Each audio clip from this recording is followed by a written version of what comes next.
সবাই ভালো আছো আশা করি। তো এই যে মায়ের বাড়ি থেকে শ্বশুর বাড়ি যখন বাচ্চা হয়ে যায়, আমাদের গ্রাম অঞ্চলের নিয়ম হচ্ছে কাঁথা কাপড় যত কিছু আছে সব কিছু বেঁধে নিয়ে যাবে।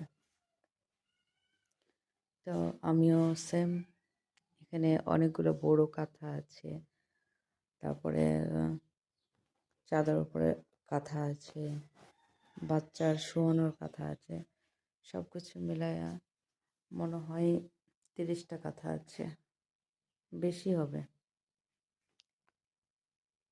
আর এগুলো আমার শাশুড়ি দিয়েছিল 10টা, আর আমার বলে মনে হয় 30টা হবে। তো এখানে তোষক না, গ্রাম্য ভাষায় কি বলে এটা,